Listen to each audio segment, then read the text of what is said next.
예수께서 12제자를 불러 모으사 모든 귀신을 제어하며 병을 고치는 능력과 권유를 주시고 하나님의 나라를 전파하며 앓는 자를 고치게 하려고 내보내시며 이르시되 여행을 위하여 아무것도 가지지 말라. 지팡이나 배낭이나 양식이나 돈이나 두벌옷을 가지지 말며 어느 집에 들어가든지 거기서 머물다가 거기서 떠나라. 누구든지 너희를 영접하지 아니하거든 그 성에서 떠날 때에 너희 발에서 먼지를 떨어버려 그들에게 증거를 삼으라 하시니 제자들이 나가 각 마을에 두루 다니며 곳곳에 복음을 전하며 병을 고치더라.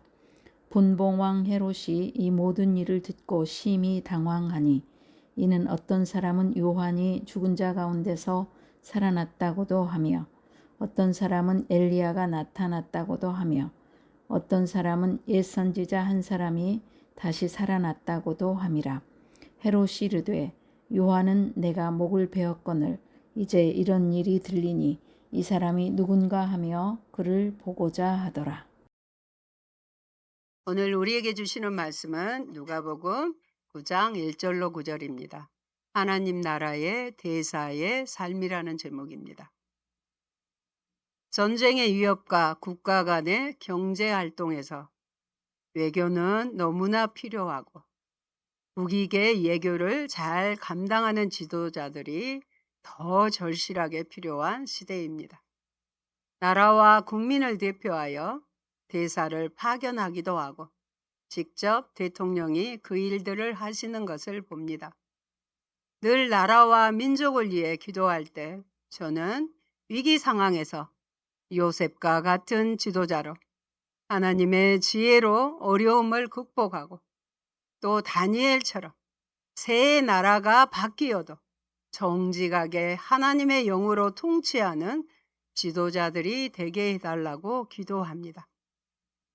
신앙생활은 단순히 주일날 교회에 모여 예배드리는 데서요 끝나지 않습니다. 계속 이 말씀 강조하고 있잖아요.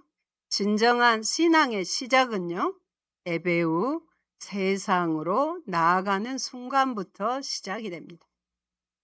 오늘 본문은 예수님께서 3년 동안 품어 키우시던 12제자들을 마침내 현장으로 파송하시는 역사적인 순간을 보여줍니다. 그리고 제자들을 통해 하나님 나라가 확장될 때 세상을 지배하던 왕 헤롯이 당황하고 떨기 시작합니다. 주님은 오늘 우리 역시 세상 한복판으로 파송하십니다. 예수 그리스도의 부르심을 받은 우리는 세상 속에서 어떤 자세로 살아가야 할까요?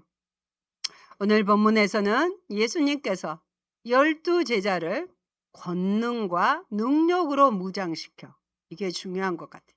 권능과 능력으로 무장시켜 세상으로 파송하시는 장면과 이에 따라 퍼져나간 예수님의 소문으로 인해 당시 갈릴리 유대의 통치자였던 헤롯 안디바가 당황하는 모습을 대조하여 보여줍니다.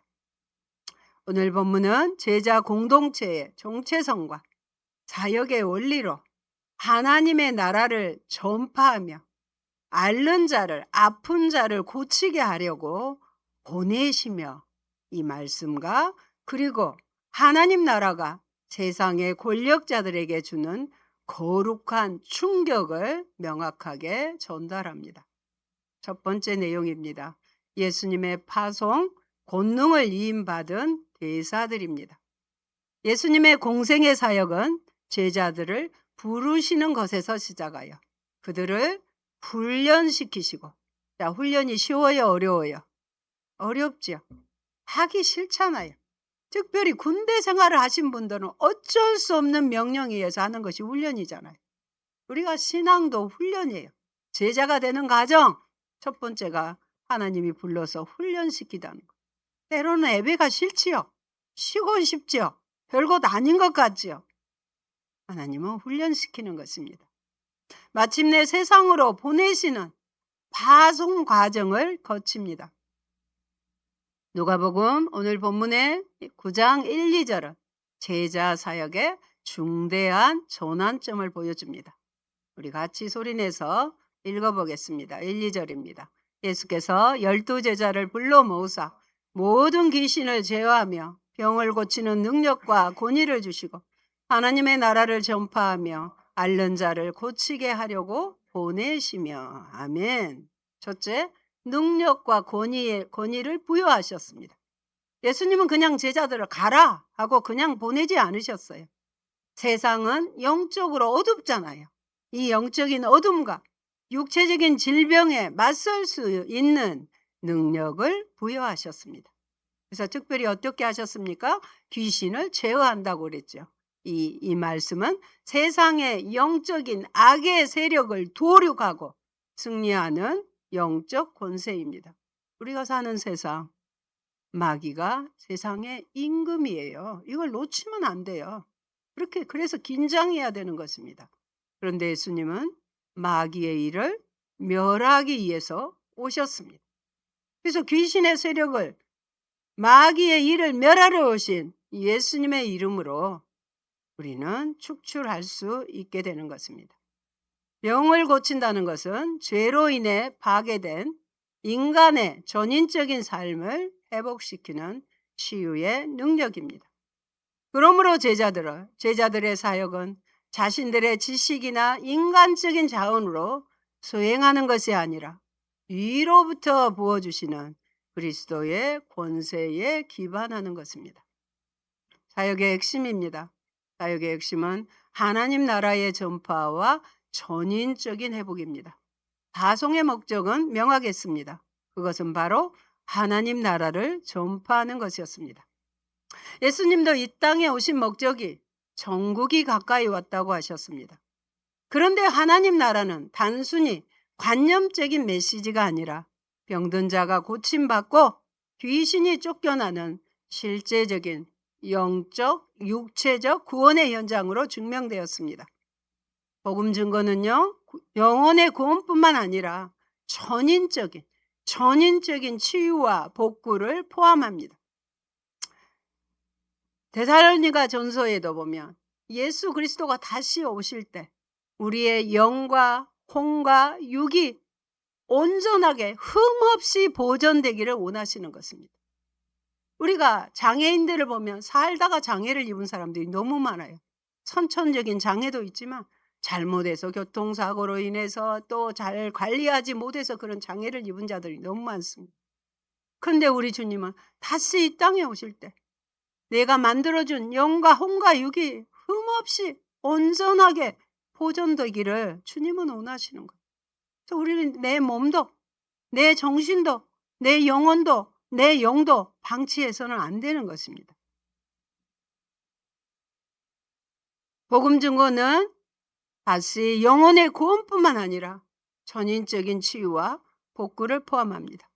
우리는 세상 속에서 단순한 직장인, 학생, 사업가로 살아가는 것이 아니라 하나님 나라의 대사,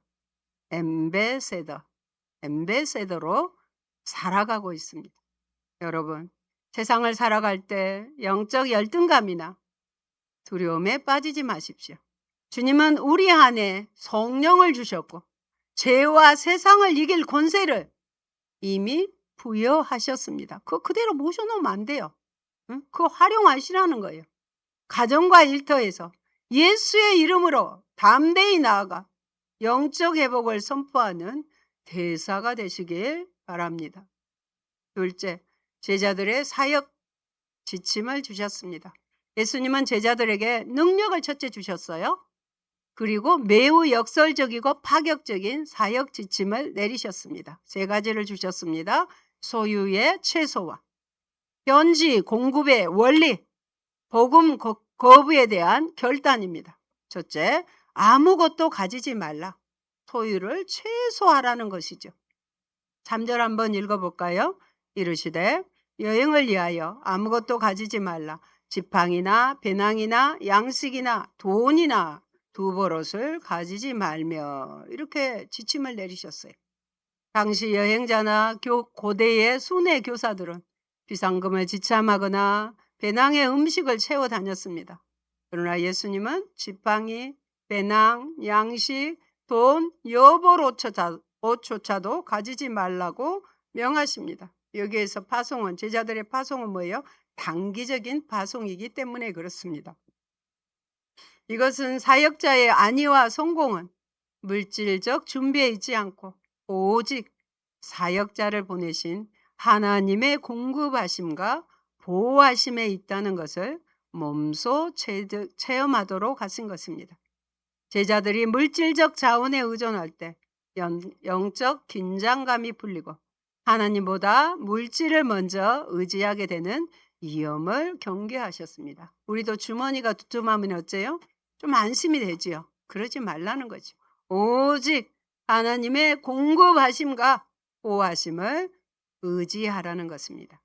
또 한 집에 머물라겠습니다. 현지 공급에 올립니다. 4절도 같이 보십니다. 어느 집에 들어가든지 거기서 머물다가 거기서 떠나라.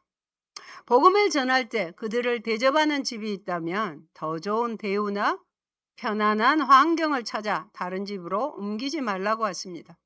이는 사역자가 욕심에 이끌리지 않고 주어진 환경에 감사하며 그 지역 공동체와 진실한 관계를 맺는 것이 사역의 본질임을 가르칩니다. 세 번째는 발의 먼지를 털어버리라고 말씀하십니다. 복음 거부에 대한 결단입니다. 어떻게 할까요? 5절 같이요. 누구든지 너희를 영접하지 아니하거든 그 동네에서 나갈 때에 너희 발에서 먼지를 털어버려 그들에게 증거를 삼으라 하시니. 여러분, 유대인들은 이방 지역을 지나고 유대 땅으로 돌아올 때 이방인의 부정함이 묻었다 하여 발의 먼지를 터는 습관이 있었습니다. 그것은 복음을 거부하는 자들에게 발의 먼지를, 그런데 여기에서는 복음을 거부하는 자들에게 발의 먼지를 터는 것은 이제 그들의 구원과 심판에 대한 책임이 전적으로 그들에게 있다. 그것에 대한 경고이자 정죄의 표시였습니다. 복음 전파는 타협 없는 하나님 나라의 명령입니다. 오늘날 그리스도인들의 문제는 자원이 부족해서가 아니라 너무 많은 것을 의지하느라 하나님을 바라보지 못하는 것입니다. 그러므로 주님이 원하시는 삶은 세속적인 수단과 재물에 매이지 않는 영적 단순함입니다. 내 손에 쥔 것을 내려놓고 오직 주님만 전적으로 신뢰할 때 하나님이 비로소 우리의 삶을 채우시는 공급의 기적을 체험하게 되는 것입니다. 세 번째는 사역의 진행과 헤롯의 당황입니다. 제자들은 예수님의 명령에 순종하여 각 마을로 순회하며 복음을 전하고 병을 고쳤습니다. 6절에 나와 있죠. 이에 따라 예수님의 소문과 하나님 나라의 역사가 사회 전반으로 번져나갔습니다. 그러자 헤롯 안디바가 불안해하고 혼란해합니다. 7절, 8절 같이 보십니다. 분봉왕 헤롯이 이 모든 일을 듣고 심히 당황하니 이는 어떤 사람은 요한이 죽은 자 가운데서 살아났다고도 하며 어떤 사람은 엘리야가 나타났고도 하며 어떤 사람은 옛 선지자 한 사람이 다시 살아났다 함이라. 아멘. 헤롯 안디바는 세례 요한을 정말로 억울하게 참수했던 유대의 분봉왕이었습니다. 분봉왕. 제자들을 통해 예수 그리스도의 능력과 소문이 전국적으로 퍼지자 헤롯은 심히 당황하였습니다. 마음이 심란해진 것입니다. 헤롯은 자신이 목베어 죽인 세례 요한이 부활하여 능력을 행하는 것이 아닌가 하는 양심의 가책과 영적 공포에 사로잡혔습니다.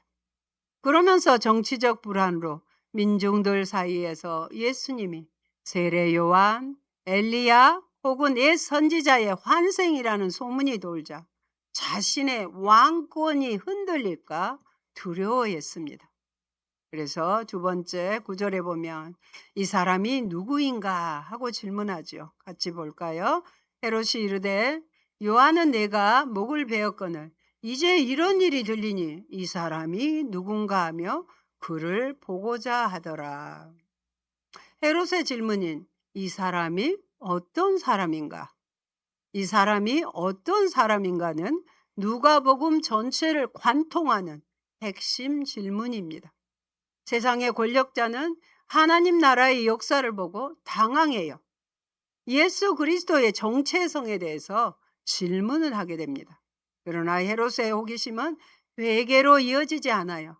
천국에 들어가려면 회개하라, 천국이 가까웠느니라 하잖아요. 그러나 회개하지 않습니다. 단순한 호기심이나 정치적 경계심에 머물렀습니다.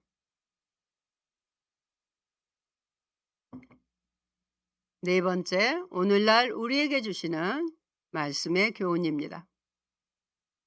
본문은 2000년 전 제자들과 헤롯의 이야기를 넘어 오늘날을 살아가는 모든 그리스도인과 교회에 강력한 메시지를 전달합니다. 첫째, 우리는 권능을 이임받은 오늘 말씀의 제목인 하나님 나라의 대사입니다. 여러분 누구라고요? 하나님 나라의 대사. 내가 누구인지가 중요하다고 아까 나눔 시간에 나눴잖아요. 그것을 우리가 승리할 수 있는데 오늘 새롭게 부여되는 여러분의 정체성은 나는 하나님 나라의 대사. 하나님 나라를 위해서 하나님 파견한 대사라는 거예요. 그런데 뭘 가졌어요? 그냥 보낸 게 아니라 권능을 이임받았다는 사실.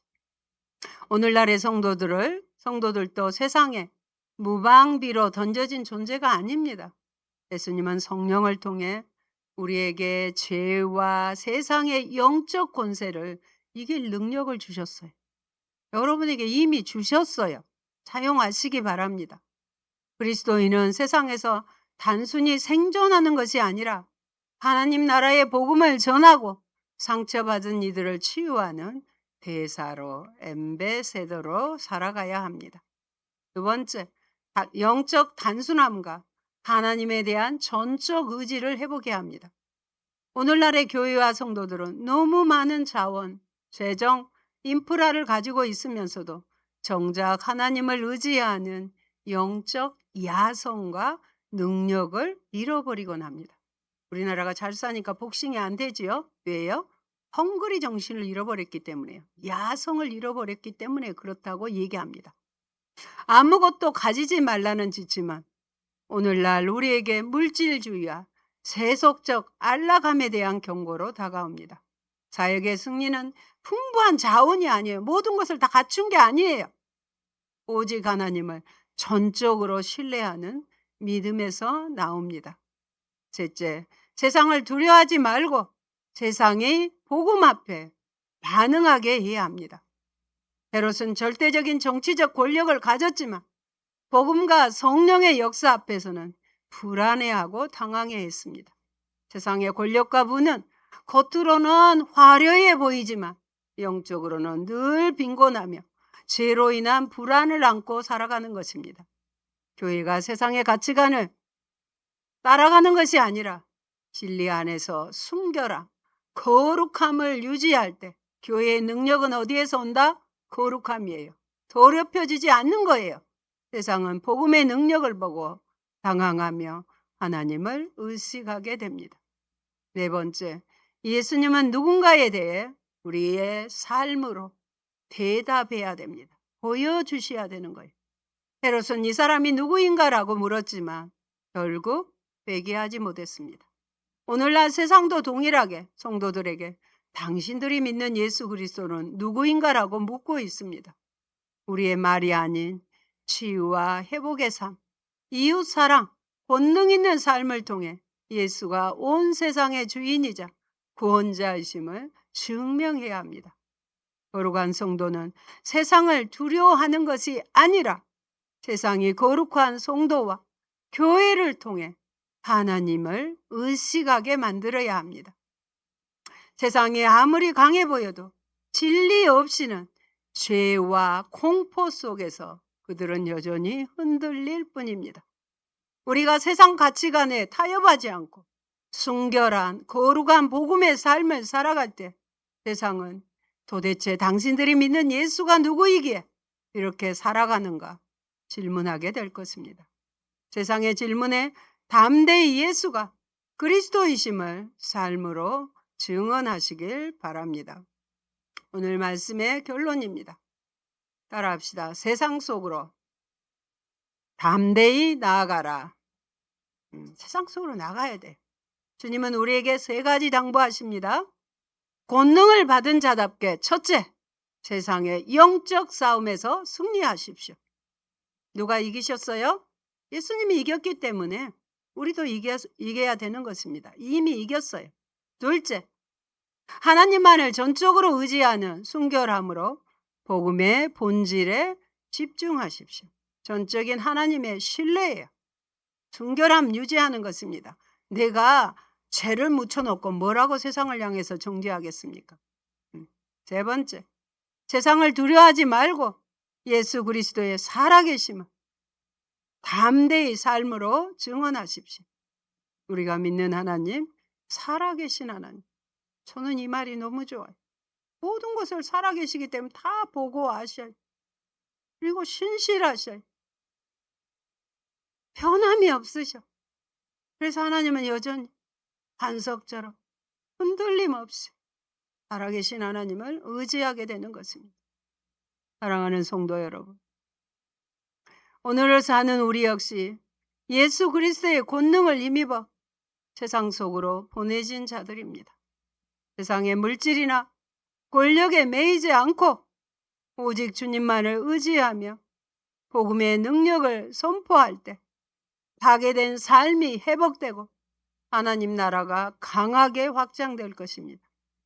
세상의 당황함 앞에 주님의 복음을 더욱 담대히 증거하는 충성된 자들이 되기를 소망합니다.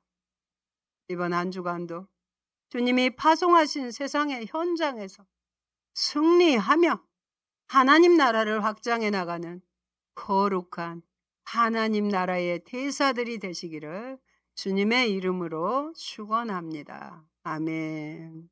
할렐루야. 고마우신 아버지, 살아계신 아버지, 거룩하신 아버지, 신실하신 하나님, 우리가 전적으로 의지하며 나아갑니다. 우리를 하나님이 택정하시고 제자의 삶을 통해 훈련시키시고 세상을 향해서 하나님 나라의 확장을 하는 대사로 보내주셨습니다. 세상과 타협하지 않게 하시고 주님의 거룩함과 복음의 본질을 가지고 나를 통해 예수님이 누구이신가를 보여줄 수 있는 저희가 되게 하여 주옵소서. 나에게 사명을 주시고 끝없이 응원하시고 임마누엘로 함께하사 하나님 나라 확장을 위해 우리를 대사로 부르셨음에 감사하며 묵묵히 귀한 사명 감당해 드리는 저희가 되게 하옵소서. 예수님 이름으로 기도합니다. 아멘.